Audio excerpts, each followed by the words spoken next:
जिसकी वजह से एसिड लंग्स में जाने लगता है। अगर एज़मा है तो उसके सिम्टम्स वर्स होने लगते हैं, वरना एज़मा हो जाता है। अगर आप या कोई फैमिली मेंबर बदहजमी और तेजाबियत के सताए हुए हैं तो ये वीडियो आपके लिए है। इस वीडियो में मैं डिस्कस करूंगा बहुत सिंपल लेकिन पावरफुल लाइफस्टाइल चेंजेस और खुराक में चेंजेस जो आपकी तेजाबियत को या बदहजमी को हमेशा के लिए फिक्स कर देंगे। मेरा नाम है doctor Salman Aslam and welcome to the channel.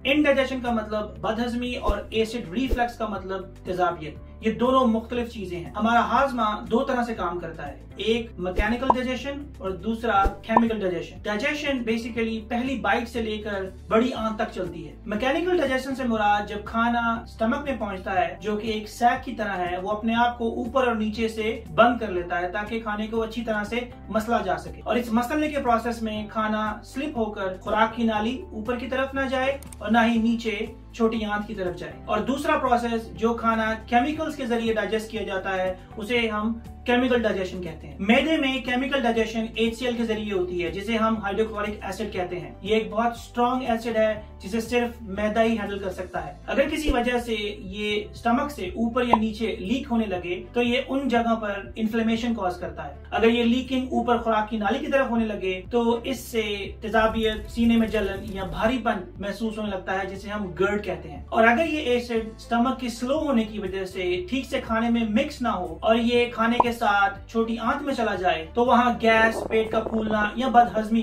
Cause करता है, जिसे हम इंडाइजेशन या डिस्पेप्सिया कहते हैं। याद रहे कि इंडाइजेशन या डिस्पेप्सिया के पेशेंट कम ही सीने में जलन की कंप्लेन करते हैं। अब अगर इन कंडीशंस को ठीक से मैनेज ना किया जाए तो इनकी वजह से स्टमक या छोटी आंत में अल्सर्स भी हो सकते हैं। तेजाबियत यानी गर्ड, इसकी दो अलामतें हैं, एक सीने में जलन और जलन के साथ दर्द। ये दर्द एक्सप्लेन करने में एंजाइना जैसी ही लगती है, मसलन चेस्ट के सेंटर में दर्द कुछ पेशेंट्स में बहुत शदीद होती है, जो अक्सर औकात नेक या शोल्डर की तरफ भी मूव करती है, और कुछ पेशेंट्स को आर्म में भी होती है। लेकिन ज्यादातर ये पेन सिर्फ एंटासिड्स या स्टमक की टैबलेट खाने से बेहतर हो जाती है। और दूसरी अलामत है रिगर्जिटेशन। रिगर्जिटेशन मतलब खट्टे डकार आना। इन बर्पिंग से आपका स्टमक कंटेंट मुंह में आने लगता है, जिससे मुंह हर वक्त कड़वा रहता है। तो ये दो टिपिकल सिम्टम्स हैं तेजाबियत के। इसके अलावा उल्टी या उल्टी की कैफियत होना, हिचकियां आना, गला खराब रहने लगना या आवाज होर्स हो जाना, और लगातार माइक्रो एस्पिरेशन की वजह से, जिसकी वजह से एसिड लंग्स में जाने लगता है। अगर एज़मा है तो उसके सिम्टम्स वर्स होने लगते हैं, वरना एज़मा हो जाता है। बदहजमी और तेजाबियत की बहुत सारी वजूहात हैं। अगर इनको ठीक से नोट किया जाए और उन्हें ठीक करने की कोशिश की जाए तो बिना मेडिकेशन के बदहजमी और तेजाबियत को ठीक किया जा सकता है। तेजाबियत के चांसेस बढ़ते हैं पेट भर के खाने से, बहुत ज्यादा स्पाइसी, मीठा या फैटी फूड से, स्पेशली वो खाने जिनमें बहुत ज्यादा करी होती है, क्योंकि करी बनती है टमाटर से और टमाटर एक एसिडिक फूड है। चॉकलेट से, क्योंकि चॉकलेट में मौजूद केमिकल्स खाना जब मैदे में डाइजेस्ट हो रहा होता है उस वक्त वो खुराक की नाली को बंद होने से रोकते हैं। लेमन, ऑरेंज या विनेगर से, बहुत ज्यादा टी, कॉफी से या स्मोकिंग से। फिर कुछ मेडिकेशंस हैं, यानी एस्प्रिन, आइबुप्रोफेन या नेप्रोक्सिन। इन जनरल तमाम पेन किलर्स इन सिम्टम्स को बढ़ाते हैं। इन सब के अलावा मोटापे से, दायमी कॉन्स्टिपेशन से, प्रेगनेंसी से या किसी एक्सीडेंट से जिसकी वजह से मैदा प्रेशर की वजह से छाती में घुस जाता है, जिसकी वजह से डाइजेशन के वक्त खुराक की नाली ठीक से बंद नहीं होती, जिसे हम हाइटस हर्निया कहते हैं। इन पेशेंट्स को अनफॉर्चुनेटली लाइफ लॉन्ग मेडिकेशंस खानी पड़ती हैं। लेकिन अगर हाइटस हर्निया की प्रॉब्लम नहीं है तो बाकी तमाम प्रॉब्लम्स टेम्पररी हैं, जिन्हें फिक्स करके रिफ्लक्स या बदहजमी से बचा जा सकता है। तो अब चलते हैं डाइटरी रिकमेंडेशन और लाइफस्टाइल रिकमेंडेशन पर। तो पहले बात करते हैं डाइटरी रिकमेंडेशन की। तो जैसा कि मैंने पहले मेंशन किया, पेट भर कर मत खाएं, ये आपके कंट्रोल में है, इसे कंट्रोल करें। स्पाइसी और करी वाले खाने कम खाएं। फ्राइड फूड या बहुत ज्यादा फैटी फूड मत खाएं, क्योंकि इन्हें हजम करने में बहुत टाइम लगता है, स्पेशली पराठे। टी, कॉफी या कोक, फिजी ड्रिंक्स, इन्हें कम करें क्योंकि ये एसिडिटी बढ़ाते हैं। गार्लिक और पुदीना कम करें क्योंकि ये तेजाबियत को हवा देते हैं। आई नो बहुत सारे नुस्खों में पुदीना डाला जाता है, आई डोंट नो व्हाई। अगर आप मुझसे पूछें सबसे बेस्ट सब्जी कौन सी है तो भिंडी is one of the best सब्जी फॉर गर्ड पेशेंट। फ्रूट्स में बनाना, एप्पल, नाशपाती और खरबूजा एसिडिटी को कम करता है। लो फैट मिल्क पिएं, फुल फैट से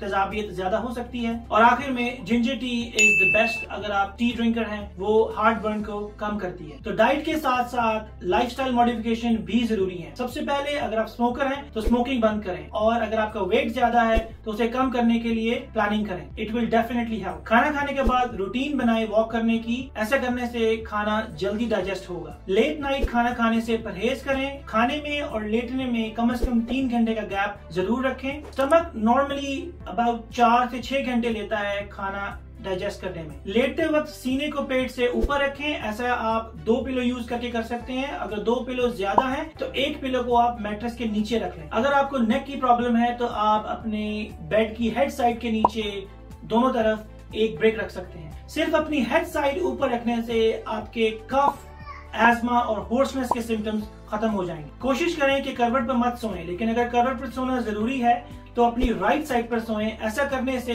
नेचुरली स्टमक का जो ऊपर वाला हिस्सा है वो ऑटोमेटिकली बंद हो जाता है। टाइट फिटिंग वाले कपड़ों से अवॉइड करें। अगर हो सके तो च्यूइंग गम इस्तेमाल करें। च्यूइंग गम से लगातार स्लाइवा प्रोड्यूस होता है जो स्टमक में जाकर एसिड को नेचुरली या ऑटोमेटिकली न्यूट्रलाइज करता रहता है। ये वीडियो थोड़ी लंबी हो गई है। इसमें हमने तमाम लाइफस्टाइल और डाइटरी मॉडिफिकेशन डिस्कस की हैं। नेक्स्ट वीडियो में हम इसका ट्रीटमेंट डिस्कस करेंगे। अगर कोई आपकी कमेंट्स हैं या कोई क्वेश्चन है तो please ask me down below. और अभी तक अगर आपने चैनल सब्सक्राइब नहीं किया तो please consider subscribing. Take care.